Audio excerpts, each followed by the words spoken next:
안녕하십니까, 한상선 강사입니다. 이번 차시에는 네트워크 두 번째 시간인데요. 명령 프롬프트 네트워크 명령어라고 해서 보스 창 아시죠? 예, 검은색 화면에 하얀 글자만 나오는 CMD 창에서 네트워크를 명령어를 입력을 하면 관련된 정보를 보여줍니다. 그 정보를 확인할 수 있는 내용이 바로 이 IP 콘피그와 NS 로고가 핑이 있는데요. 관련된 정보를 한번 알아보도록 하겠습니다. 자, 메모장에서 살짝 정리를 하겠습니다. 네트워크 용어. 첫 번째로 IP 콘피그. 조금 생소하죠. IP 콘피그 이러니까. 그런데 너무 어렵게 생각하지 마시고 IP 보셨죠? IP 주소를 말하나? 이렇게 생각하시면 되고요. 원래 콘피그라는 것이 환경을 얘기합니다. 콘피그. 컴퓨터의 환경.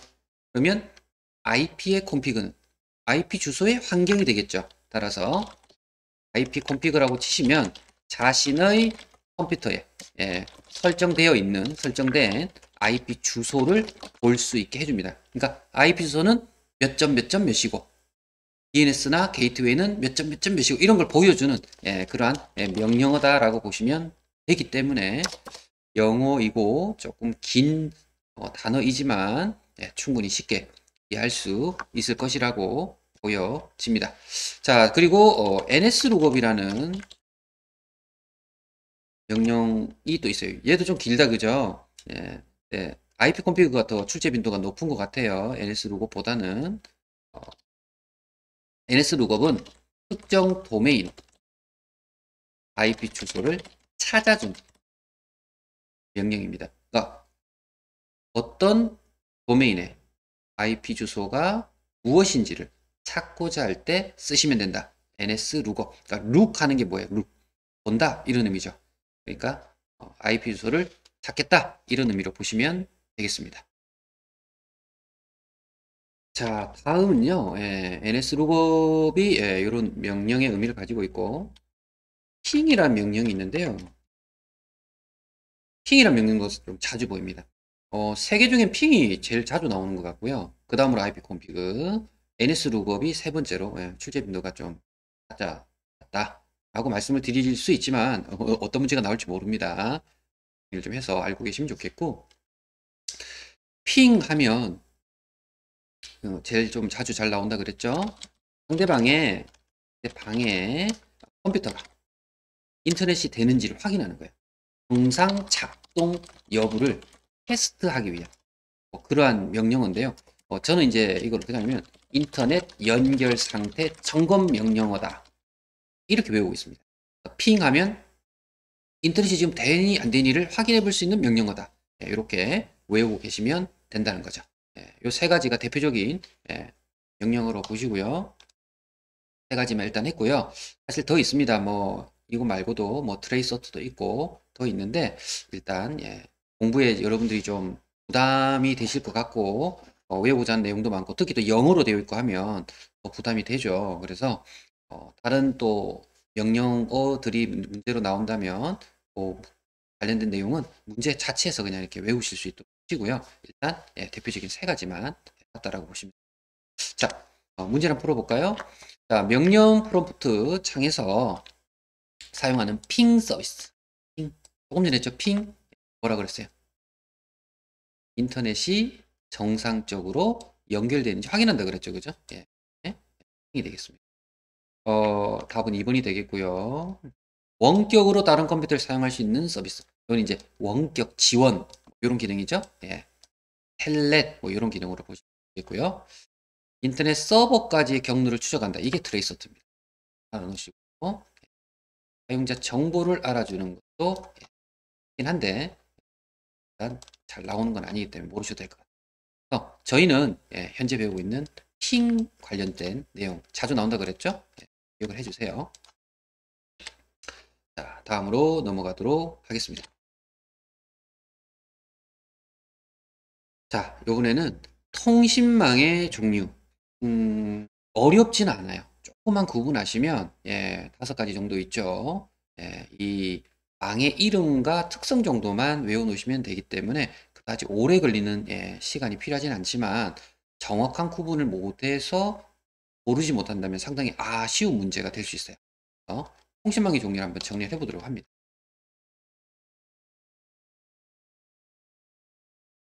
자, 통신망의 종류에는요, 제일 이제 많이 들어보신 적 있죠. 랜. 랜 하면 근거리 통신망. 가까운 거리예요. 가까운 거리. 그래서 뭐 학교나 뭐 연구소나 병원이나 이런 식으로 구내에 가까운 거, 건물 하나 정도의 전체가 네트워크로 연결이 다 돼 있다. 그럼 랜이에요. 그죠? 예. 구내에서 사용이 되는 그런 근거리망. 보통 사무실이 다 인터넷끼리 연결이 되죠. 다 랜이라고 보시면 됩니다. 그럼 랜은 특징이 예, 고속이에요. 빠른 인터넷을 어? 기반으로 한 거예요. 그러니까 모든 통신망은 다 빠른데 랜은 특히 더 빨라요. 그래서 빠른 통신망을 기준으로 하다 보니 에러 발생률도 좀 낮은 편이고 낮은 편이다. 그죠? 뭐 이런 그리고 양방향입니다. 양방향 서로 주고받는 거죠. 양방향 예, 뭐 이런 것들도 같이 알고 계시면 좋겠습니다. 자 그리고 맨이 나옵니다. 물론 남자의 맨도 있겠지만 여기서 말하는 맨은 예, 근거리 다음으로 커요. 그래서 도시통신망. 를 저는 외우고 있습니다. 그러면 도시? 도시를 연결하나? 이래 보시면 돼요. 그래서 예, 도시 연결하는 거 맞습니다. 그러다 보면 근거리, 그러니까 건물 하나에서 연결이 되는 것보다는 도시가 연결이 되니까 어때요? 좀 더 커졌죠? 예, 맨. 그 다음으로 큰 게 그럼 뭘까요? 웬. 웬은 광역, 국가권으로 봅니다. 광역은 국가권.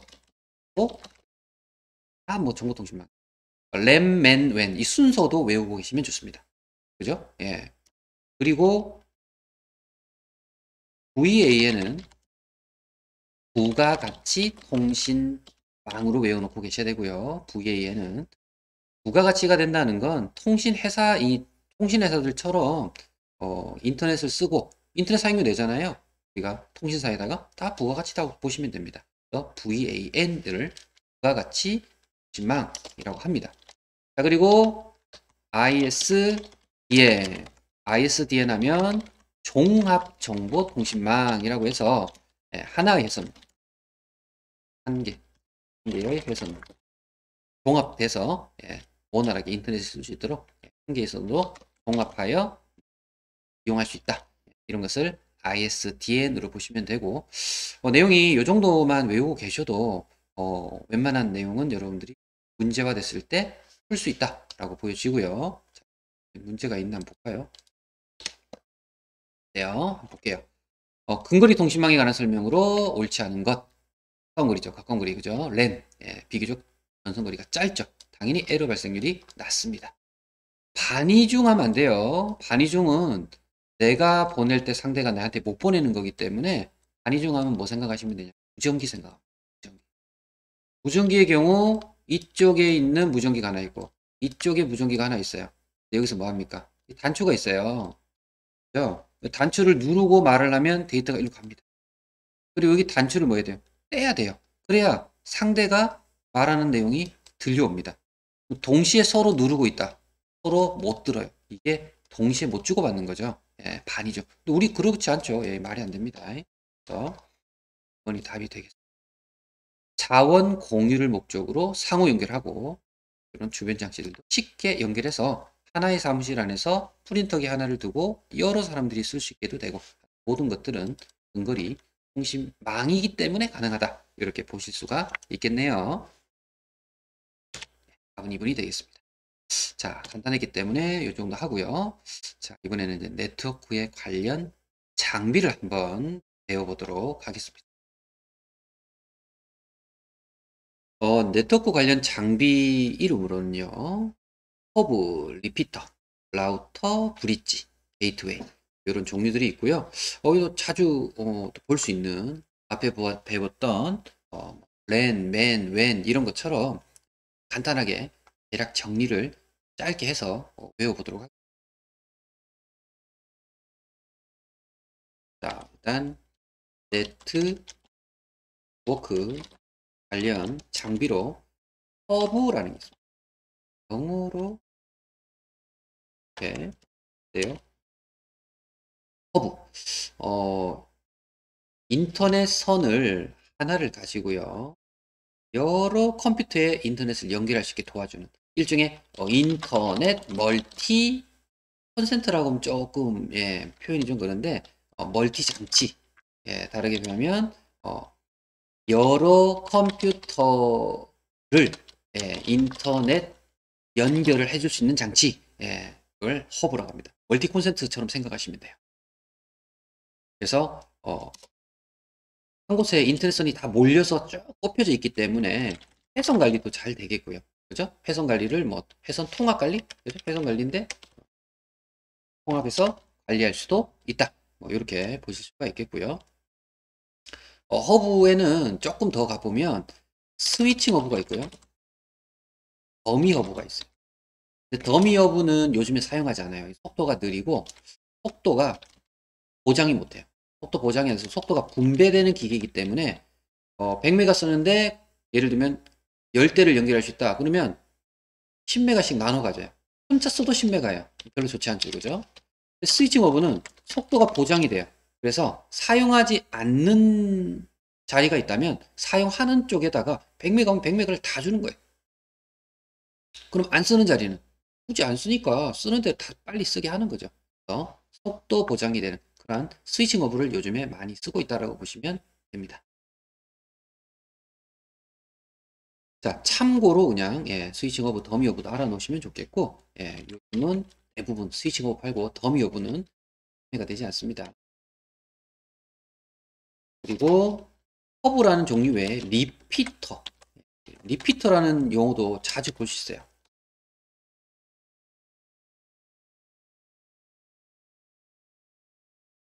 영어 리피터 한글로 주로 적게 나오긴 하지만 간혹 영어로 나올 때가 있어서 리피터 하면 저는 그냥 신호중법 장치 뭐 이런 거 하는데요.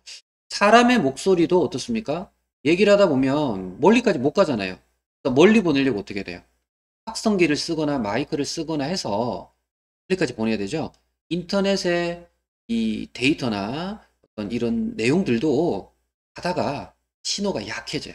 그래서 중간에 신호를 크게 만들어서 멀리까지 뭡니까?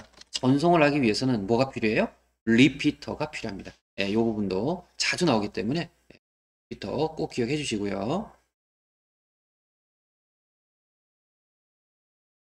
자, 그리고 리피터 다음으로 라우터 좀 비슷한 리을자로 시작을 하고 있지만 라우터 라우터 하면 저는 또 어떻게 기억을 하냐면 최적의 경로를 설정한다 이렇게 외웁니다. 이 핵심 단어예요. 신호정복 장치 이렇게 외우면 거의 답이 돼요. 라우터도 최적의 경로 설정 하면 답이 됩니다. 그럼 무슨 말이냐면 인터넷을 접속을 할 때 필요한 장비 중에 하나이고요. 우리가 왜 도로를 달릴 때 내비게이션을 이용해서 찾아가고 차가 밀리면 또 안 밀리는 곳으로 우회를 하고 하잖아요. 비슷합니다. 인터넷 접속 시에 필요한 장비인데 당연히 회선에 고장이 있거나 제대로 원활한 동작이 안 되면 우회해서 접속을 해야 되겠죠. 그래서 효율적인 속도로 전송이 되도록 흐름을 제어해주는 그러한 장치가 라우터인데 그냥 저는 최적의 경로 설정 이런 형태로 하고 있다라고 보시면 되기 때문에 이렇게 동일하게 외워주시고요. 다음 브릿지라는 게 있어요. 브릿지. 브릿지는 동일한 통신망, 같은 통신망을 연결해 주는 접속 장치에도 좋고요. 얘는 통신망이 같아야 돼요. 다른 통신망은 연결이 안 돼요. 그래서 나온 게 뭐냐면 다른 통신망을 연결하는 게 있어요. 볼까요? 게다가 다른 통신망이 서로 다른데 연결해 줘요. 얘가 게이트웨이. 그죠? 게이트웨이. 영어로 혹시나 해서 영어 써보는데요. 주로 한글로 많이 나오긴 할 겁니다. 통신망이 달라도 연결을 해주는 건 게이트웨이. 이렇게 외우시면 좋겠습니다. 자, 그래서 관련 쪽으로 한번 네트워크 관련 장비였고요. 한번 관련된 문제를 풀어보도록 하겠습니다. 정보통신에서 네트워크 장비 관련해서 옳지 않은 것입니다. 라우터 하면 네트워크 구성을 위해서 반드시 필요한 장비로 정보 전송을 위한 최적의 경로를 찾는다. 조금 전에 얘도 듣고 이 내용도 들었는데 둘 다 들었던 내용이라서 생소하진 않아요. 하지만 내용이 어때요? 그죠? 최적의 경로. 잘 돼 있죠? 라우터. 옳은 말로 보여집니다. 그죠? 더 읽어볼게요. 그럼 다른 걸로. 잘 된 것 같아요. 그죠? 자, 허브. 네트워크 구성할 때 여러 대 컴퓨터를 연결하고 각 회선들을 통합 관리한다. 허브. 멀티 콘센트와 유사한 기능을 가진 허브. 괜찮죠? 연결하는 거 괜찮아요. 브릿지. 네트워크를 구성할 때 디지털을 아날로그로 변환 전송하고 다시 수신된 것을 원래대로 변환한다. 자, 제가 브릿지를 이렇게 설명하지 않았죠. 3분의 답이로 답처럼 보여집니다. 그러면 브릿지는 동일 네트워크를 연결할 때 쓰는 장치입니다. 라고 하면 정답이 되겠고요. 디지털을 아날로그로 바꾸고 수신된 걸 원래대로 다시 아날로그를 디지털로 바꾸는 건 모뎀 또는 변복조기라고 합니다.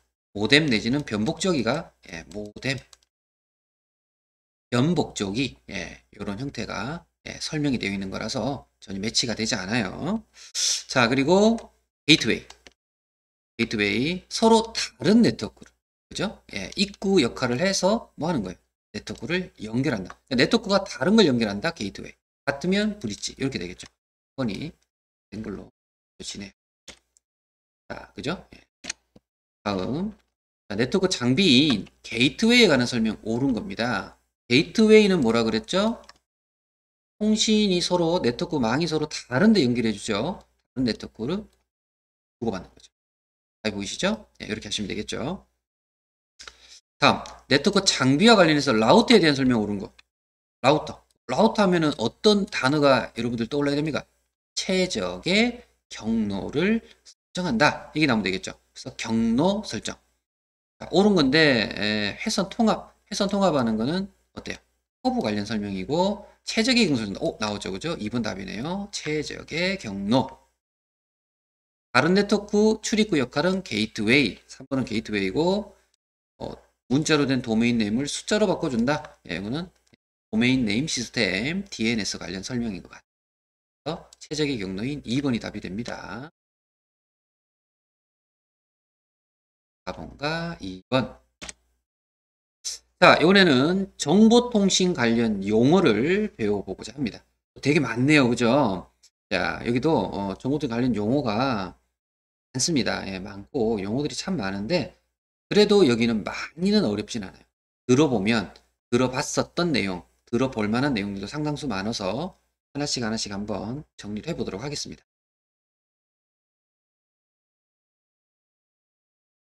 정보통신의 기본 용어. 자, 첫 번째로 캐시라는 게 있고요. 캐시는 말 그대로 이제 우리 인터넷을 하면서 사용자가 여러 본 페이지의 내용들을 보관하고 있어요. 그러면 다시 해당 사이트에 접속했을 때에는 처음 접속할 때보다 인터넷 창이나 내용이 빨리 막 떠요. 처음보다. 처음 접속하면 약간 늦게 인터넷 화면이 나오는데 다음에 갔더니 되게 빨리 떠요. 이것은 인터넷 속도 자체가 빨라진 것이 아니라 한번 접속했던 페이지에 그림이라든지 이런 이미지들 있죠. 용량이 무거운 것들은 내 컴퓨터에 캐시라는 곳에 저장이 되는 거죠. 그래서 다시 재접속을 하면 인터넷 회선망을 통해서 그 그림들을 가져오는 게 아니라 내한테 저장된 그 이름을 그대로 뿌려서 보여주니까 어떻게 돼요? 빨리 뜨는 거예요. 결론은 속도를 항상 캐시는 어떤 의미가 있어요? 캐시는 항상 캐시는 속도차를 해결한다. 이게 캐시잖아요. 따라서 인터넷상에서도 캐시는 좀 더 빠른 인터넷 페이지를 열 수 있도록 도와주는 그러한 용어라고 보시면 돼요. 정보통신 용어에 캐시라는 게 들어있습니다.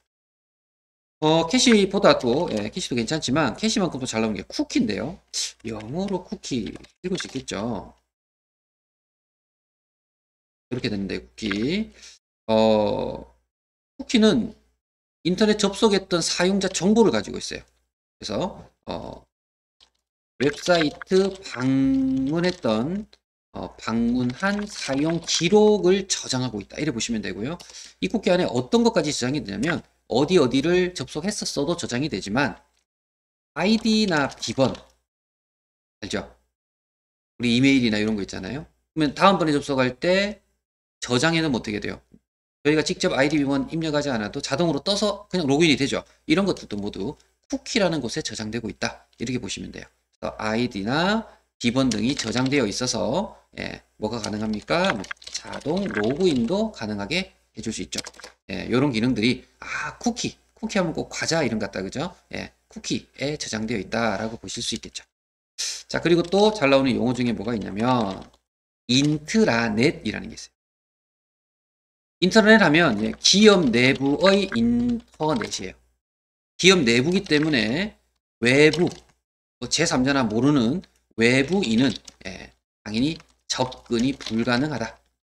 회사에 있는 회사 직원들만 접속해서 회사 직원 내에서만 쓰고 회사 내에서 결제도 하고 서로 채팅도 하고 다 되는 거지. 하지만 외부에 있는 또 다른 사람이나 제3자가 접속해서 권한이 없기 때문에 들어갈 수가 없다. 뭐 이렇게 볼 수가 있겠죠. 그래서 인트라넷 안에서 인터넷망을 이용해서 그룹웨어라고 하는데요. 그룹웨어라는 그 용어를 가지고 뭘 하면 인트라넷의 결론은 인트라넷의 확대거든요. 이게 확대, 이용 범위 확대. 인터넷의 이용 범위가 확대됐다.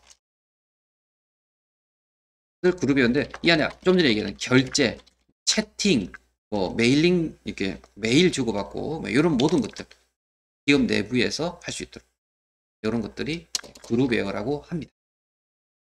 그러다 보니 회사의 내부에 있는 분들끼리는 데이터를 주고받고 하는데 옆에 있는 거래처하고도 주고받고 싶은 거예요.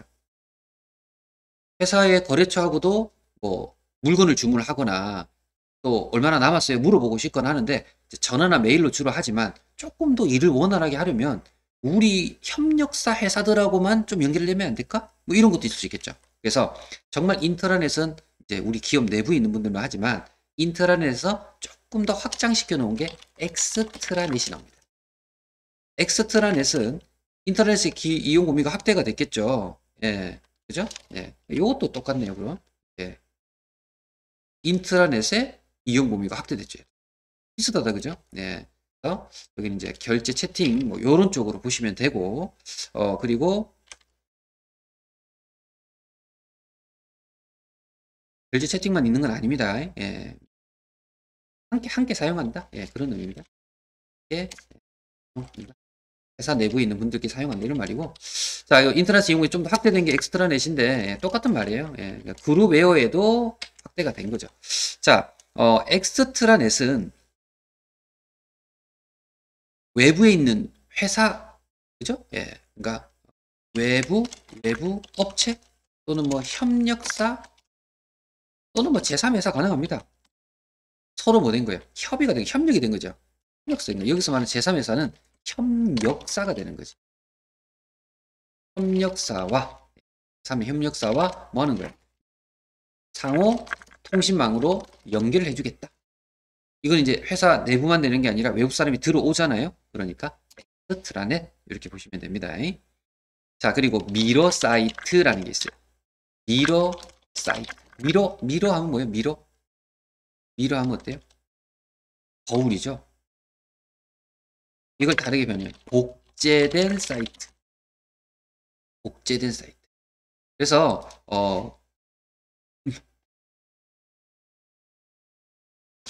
저희가 이제 서버를 이렇게 하나만 가지고 있는데 서버 한 군데서 막 전 세계에 있는 사람이나 뭐 대한민국 사람들이 막 몰리면 어떻게 돼요? 서버가 가부하 걸리고 힘들기도 하겠죠. 간혹 또 서버가 고장날 수도 있고 하니까 어떡합니까? 똑같은 복제된 사이트를 약간 지역을 떨어뜨려서 서울에 하나 있고 부산에 하나 있고 예를 들면 뭐 또 이렇게 중간중간에 하나씩 있으면 한쪽에 과하게 과다하게 부하가 몰렸을 때 어떡합니까? 접속을 분배해 줌으로써 원활하게 쓰는 그죠? 이제 복제된 사이트인데 결론은 목적은 뭡니까? 가부하를 해결하는 거죠. 동시에 많이 연결이 돼서 서버가 다운이 되거나 또는 이 서버가 느려요 접속이 안 돼요 이런 불편함을 해소하기 위해 만들어 놓은 복제본의 서버 사이트 미러 사이트라고 한다고 보시면 되고요. 용어를 이해하시면 돼요. 포털 들어보신 적 있죠? 포털은 하나의 사이트에서 모든이라고 표현하는 게 좀 안 맞을 수 있지만 다양한 정보를 통합 제공 이렇게 하시면 이해가 쉬울 것 같고 그럼 뭐뭐를 해주면 포털이 됩니까? 라고 여쭤볼 수도 있긴 한데요. 예, 뭐 이메일도 되고 그죠? 뉴스도 되고요. 쇼핑도 되고요. 뭐 게시판도 되고요. 그 다음에 뭐 검색할 때에도 키워드 검색도 되고 키워드 검색은 글자를 입력하는 검색이죠. 그리고 뭐 주제별 검색 주제별로 해서 대주제, 소주제, 중주제, 하주제로 내려가면서 주제별로 검색하는 이런 모든 것들을 하나의 사이트에서 다 제공한다면 이것은 포털 사이트다라고 해서 말 그대로 통합 제공한다라고 볼 수 있겠습니다.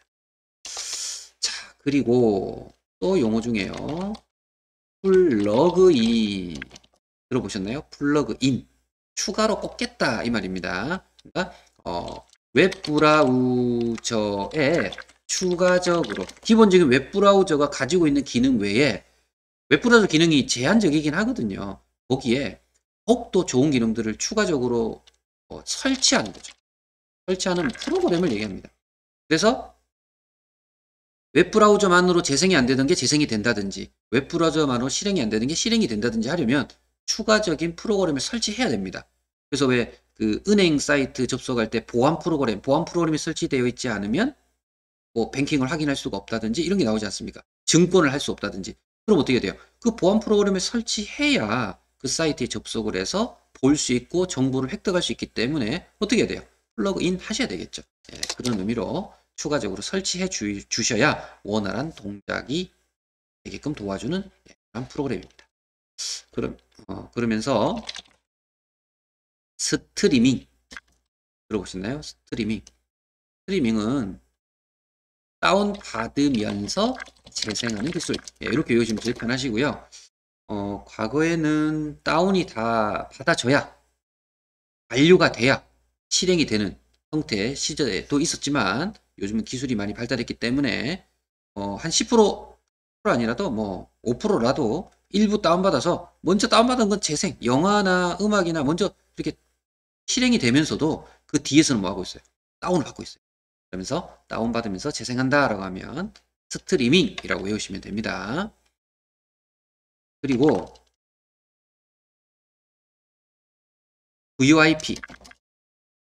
VoIP라고 합니다. 요거는 하면 인터넷 전화 생각하시면 돼요. 인터넷 전화. 우리 보이스 피싱의 보호가 이 VoIP. VoIP.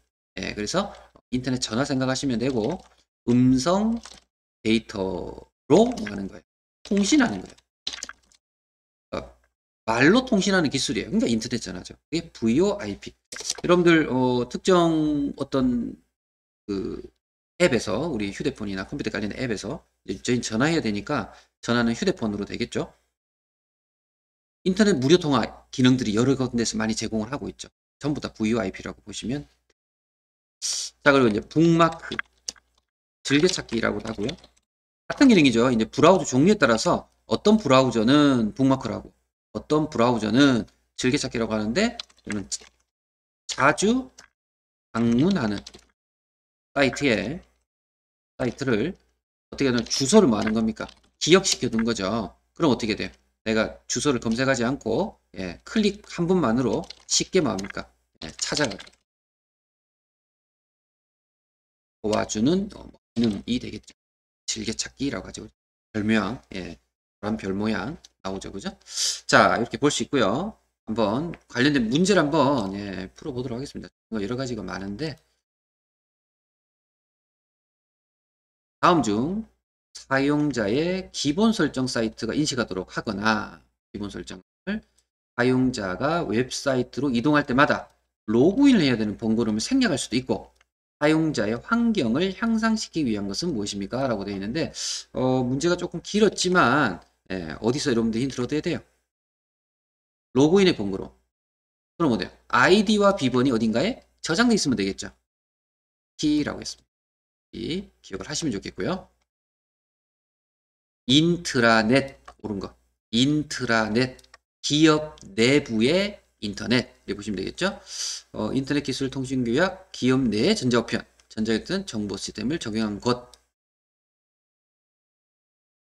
맞는 거죠. 가장 예 기업 내라는 말이 들어가야 되죠. 기업 내부잖아요. 그죠? 근거리 무선 접속을 위한 통신 기술. 제가 볼 때 이 부분은 1번은 단말장치 근거리 무 그죠? 블루투스 뭐 이런 의미 같기도 하고요. 그죠? 예. 블루투스의 의미를 적어놓은 것 같아요. 아니면 예, 와이파이가 될 수도 있어요. 그죠? 핸드폰, 노트북, 단말장치, 근거리물, 와이파이 예, 그런 의미가 될 수도 있겠습니다. 자 그리고 납품업체, 고객업체 등과 관련 있는 기업들 간의 원활한 통신. 여기는 어떻게 해요? 내부가 아니죠. 기업들 간이지 않습니까? 얘는 엑스트라넷으로 보셔야 되겠죠. 엑스트라넷. 자 그리고 분야별 공통의 관심사를 가진 사용자들이 의견을 주고받게 하는 서비스. 얘는 유즈넷이란 또 용어가 있어요. 유즈넷. 중에 관심 가진 사람들끼리 의견을 주고받을 수 있는 뭐 게시판이다. 예, 유즈넷이라고 합니다. 따라서 가장 예, 근접한 인터넷은 기업 내부인 2번. 1번, 2번 되겠네요. 넘겨볼까요? 예, 1번, 2번 됐습니다. 그죠? 자, 다음 와이파이나 3G망, LTE망을 통해서 음성 목소리죠. 전송하는 인터넷 방식은 VoIP가 들어가야 돼요. 2번이 되겠네요. VoIP가 인터넷 전화니까 VoIP입니다. 인터넷을 이용할 때 자주 방문하게 되는 웹사이트로 통합하여 제공하는 사이트. 통합 제공, 포털 사이트. 너무 쉽다, 그죠? 둘 다 2번이네요. 네, 되겠습니다. 자, 충분히 풀어 보실 수 있겠죠? 예, 읽어보시면 답이 보이실 것 같아요. 자, 다음은 모바일 관련 기기로, 자, 모바일 기기, 휴대폰 같은 거죠, 그죠? 이렇게 이동식 기기, 모바일 기기 관련 용어로 예, 이런 용어들이 어떻게 본다면 요즘은 예, 방금 전에 배웠던 내용들도 잘 나오지만 이런 또 모바일 기기 용어도 충분히 잘 나올 수 있겠죠. 관련 용어를 한번 해보도록 하겠습니다.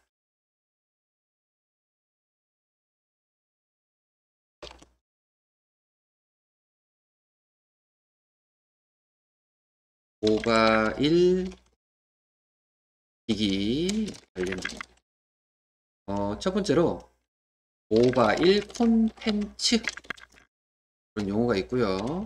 모바일 콘텐츠는 휴대폰 기기와 같은 모바일 기기를 통해서 제공받을 수 있는 어떤 뭐 서비스 통칭하는 말이에요.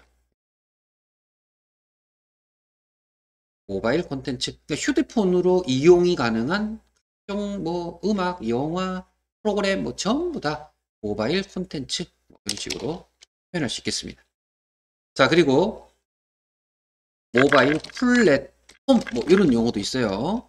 모바일 플랫폼은 스마트폰과 같은 이런 단말기를 통해서 단말기에 탑재, 그러니까 안에 들어있는 거, 휴대폰 안에 들어있다 이렇게 보시면 되고 탑재되어 기기를 사용할 수 있도록 구동되는 운영체제. 운영체제 들어봤죠? OS. 저희는 윈도우즈가 운영체제잖아요. 그러니까 모바일도 휴대폰에서 동작시킬 수 있는 즉 사람과 휴대폰, 모바일 기기라는 기기 사이에서 원활하게 쓰게 도와주는 예, 그러한 운영체제를 우리는 모바일 플랫폼이라고 합니다. 참고를 해주시면 되겠고요. 이게 이제 쉽게 조금 더 이해를 돕고 예제를 들어드리면 우리 특정 그 휴대폰 종류로 안드로이드 이런 거 들어보시잖아요. 안드로이드. 그죠? 그리고 대표적인 예입니다. 그죠? 또 뭐 iOS 뭐 이런 것도 있고요. 들어보셨나 모르겠나.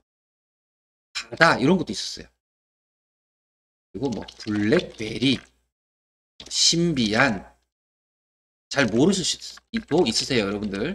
그러니까 우리는 이제 현재로서 만약에 말씀을 잠깐 해본다면은 그 아이폰이에요, 안드로이드 폰이에요, 뭐 이런 얘기 하잖아요. 그죠? 그래서 가장 많이 썼죠. 안드로이드 폰, 아이폰 이래 되는 겁니다. 예.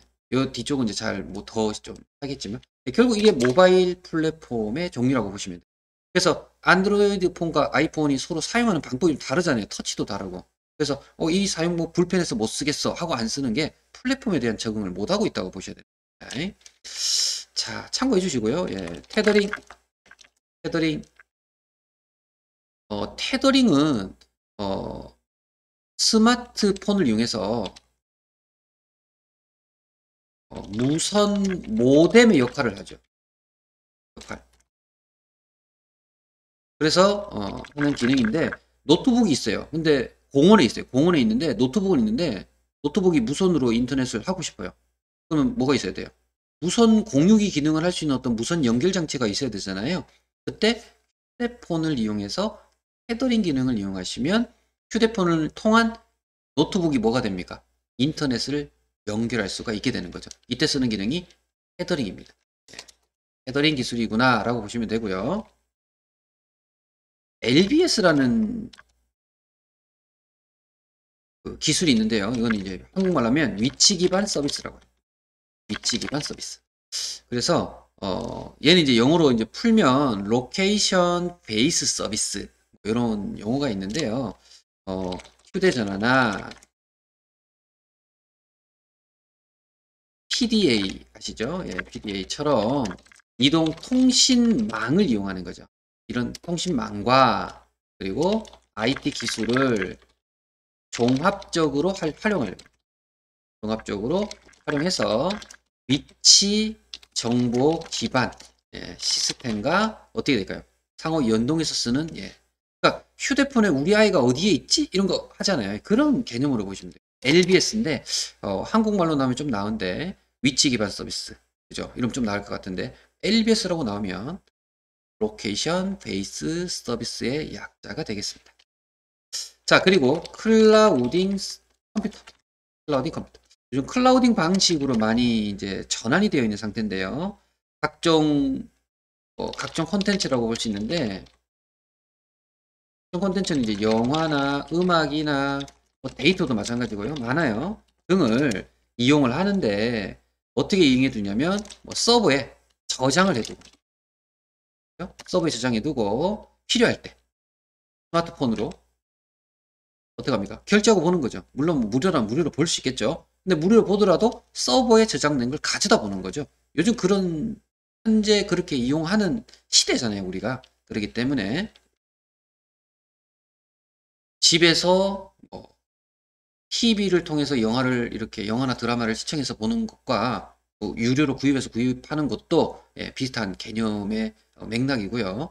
저희는 이제 지금 모바일이기 때문에 휴대폰 기기를 통해서 언제든지 요즘은 24시간 볼 수 있죠. 이걸 전부 클라우딩 서비스라고 하고요. 일종의 뭐 유료화 개념도 많이 들어갑니다. 소액 결제해서 쓸 수도 있고요. 자, 그리고 와이파이. 들어보셨죠? 와이파이는 다 아실 것 같아요. 뭐냐면 무선 공유기가 설치되어 있어야 되겠죠. 뭐 하는 겁니까? 무선 인터넷을 이용하는 거죠.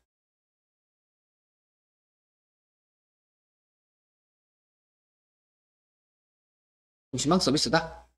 와이파이는 설명 안 해도 대부분 다 아실 것 같고, 와이파이의 뭐 비번을 여쭤보시잖아요. 식당 가도 어디 가도 여쭤보시고 내 휴대폰에 와이파이를 잡죠. 그죠? 요즘 와이파이는 제가 설명을 좀 깊게 많이 하지 않아도 와이파이 알아요. 이제 이런 경우가 좀 많이 되어 있는 상태라서 나은 것 같고요. 결국은 뭐가 있어야 돼요? 무선 공유기 있어야 됩니다. 그죠? 그래서 공유기에서 우리가 IP 주소를 받아서 접속을 해야 되기 때문에 참고해 주시면 되겠고. 핫스팟이라는 이런 용어도 있어요. 핫스팟은 휴대용 단말기를 이용해서 결국은 이제 와이파이하고 비슷한 개념인데요. 무선 통신 기술이에요. 핫스팟 무선 통신 기술이다. 이 기술인 와이파이죠. 이런 속도가 빠르게 해주는 거죠. 핫스팟이니까 핫하잖아, 뜨겁잖아요, 그죠? 그래서 무선 통신 기술인 와이파이는 속도가 되게 빠라요. 빠른 것이 뭐가 될까요?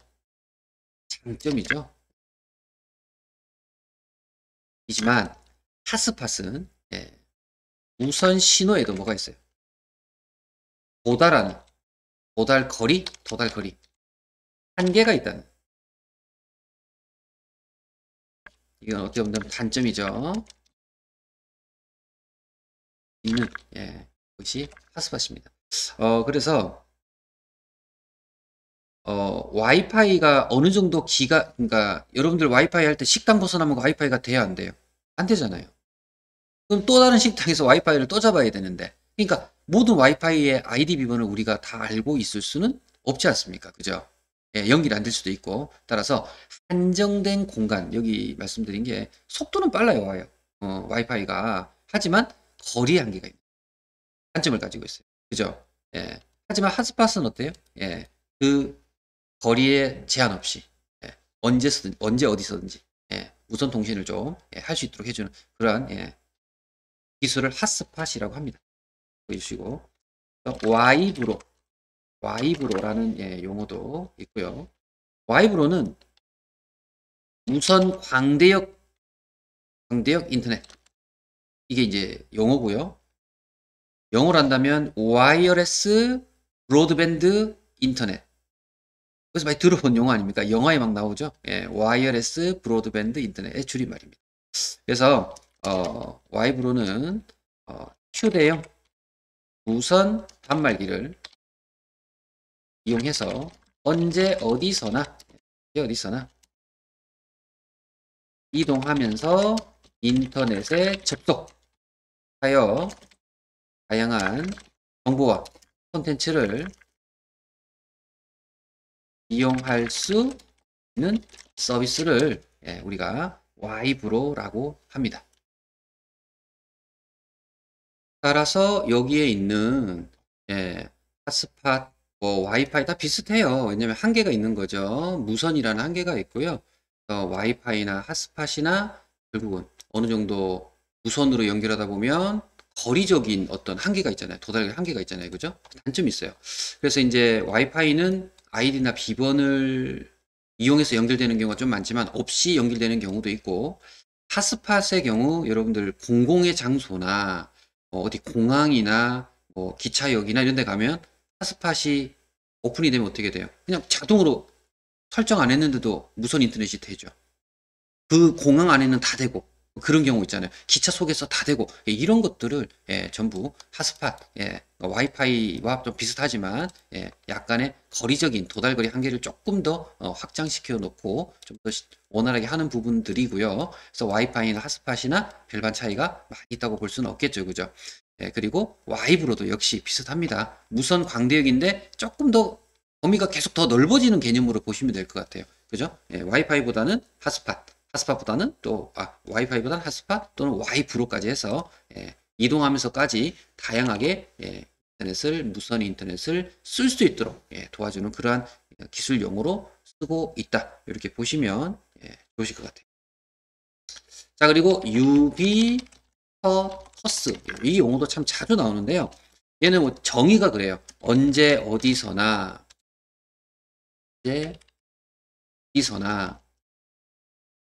어떤 기기를 통해서도 컴퓨터 할 수 있다, 컴퓨터 인터넷 할 수 있다, 이런 거예요. 컴퓨팅이 가능한 환경을 유비쿼터스로 합니다. 그래서 요게 기술이 발전이 되면서 초소형 칩을 사물에 내장을 시켜요. 그러면 그 칩을 통해서 네트워크가 됩니다. 네트워크로 연결을 시켜요.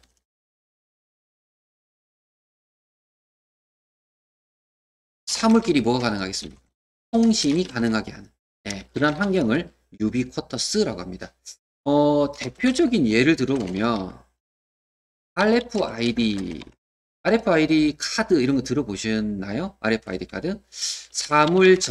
사물전자 태그 뭐 이런 표현을 합니다. RFID가 이런 걸 하는 건데 가장 쉽게 이해를 시켜드린다면 자동차에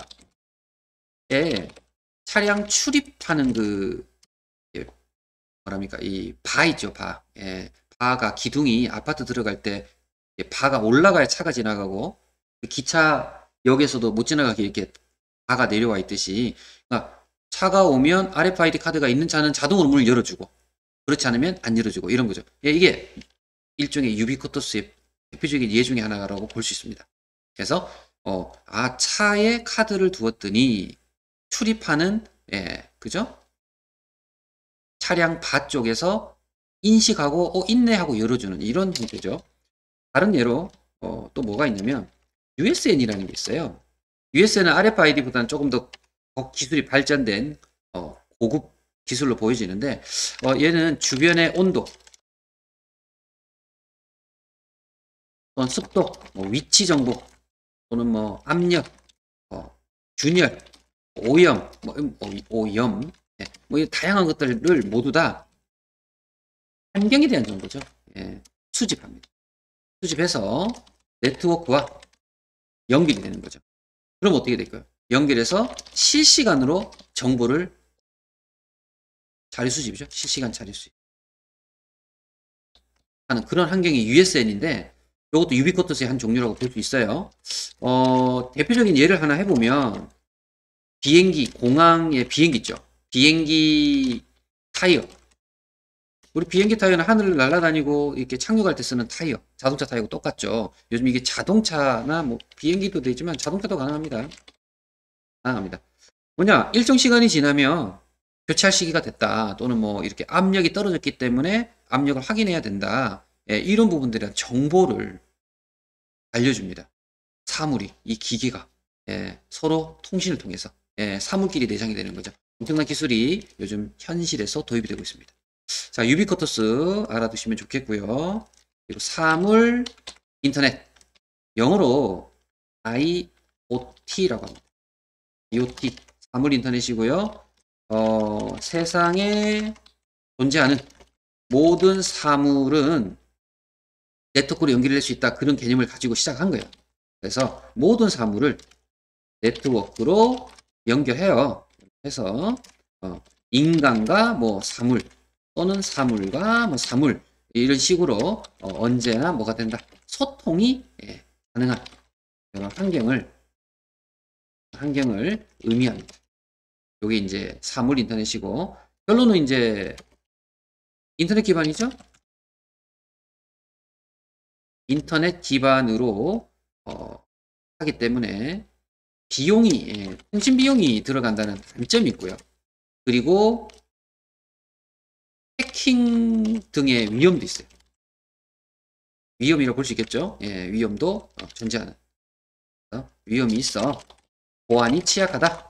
이런 단점이 있는 건데요. 충분히 지금 보완이 되고 있고 더 많은 기술이 발전이 되고 있어서 지금 여기 있는 유비쿼터스나 사물 인터넷 같은 경우는 상당히 새로운 신종 용어로 문제로 출제가 좀 잘 되고 있기 때문에 여러분들이 참고를 좀 하셔서 보시면 좋으실 것 같아요. 자, 이 관련 문제를 한번 풀어보도록 하죠. 네트워크 구성에 대한 설명이다. 프로토콜이 바로 연결되겠습니다. 자, 노트북을 무선 핫스팟에 연결합니다.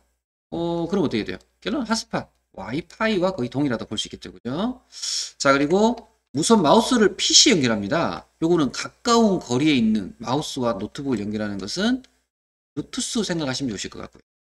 비즈니스 네트워크나 유선 홈 네트워크를 구성하려면 뭐가 필요해? 랜 카드가 필요하고 랜 카드를 다른 말로 이더넷 카드, 영어로 되어 있지만 얘가 이더넷이에요. 이더넷 카드 랜 카드 2번 넷입니다. 또는 뭐 어댑터 카드 다 같은 말이라 그랬죠. 그래서 가는 B, 나는 A, C 3번이 답이 될 것 같아요. 이렇게 되겠습니다. 그죠? 자, IoT 사물 인터넷에 대한 설명으로 옳지 않은 것은 구성문 가운데 빅데이터를 수집, 클라우드와 AI는 수집된 빅데이터를 저장하고 분석한다. 괜찮죠? 더 읽어볼게요. IoT는 인터넷 기반으로 다양한 사물과 공간, 긴밀하게 연결하고 상황을 분석, 예측, 판단해서 지능화된 서비스로서 자율 제공을 제반하는 인프라 융복합 기술이다. 뭔가 좋은 말이 잔뜩 적혀 있습니다. 지금 옳지 않은 거 고르는 건데 좀 더 읽어보죠.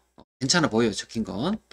현재 사물을 단순히 연결시켜주는 단계에서 수집된 데이터를 분석해서 스스로 사물의 의사결정을 내리게 하는 단계로 발전하고 있다. 계속 발전하고 있다 그랬죠. 괜찮아 보입니다. IoT 네트워크를 이용한 경우 통신 비용이 절감되는 효과가 있고 보안 기술의 적용이 용이해진다. 자, 제가 마지막으로 말씀드렸던 내용이 비용이 좀 들어요. 단점이고요. 정보 보안, 해킹에 취약해요. 하지만 기술은 계속 발전하고 있지만 좀 보완은 돼야 됩니다. 라고 해서 4번이 옳지 않고요. 1, 2번은 무슨 좀 어려운 용어처럼 보이지만 좋은 말로 맞는 것처럼 잘 적혀 있어서 일단 쭉 읽어보니 마지막에 틀린 게 정확히 보여지죠. 4번이 답으로 보여집니다. 그죠? 이렇게 해서 네트워크 부분도 여러분들하고 한 번 더 정리를 이렇게 좀 해봤고요. 용어가 조금 생소하고 어려운 느낌은 있지만 계속 읽어보시고 자주 이렇게 들어보시거나 써보시면서 숙지를 해 주셔야 될 것 같습니다. 자, 네트워크 여기까지 하고 마무리하겠습니다. 고생하셨습니다.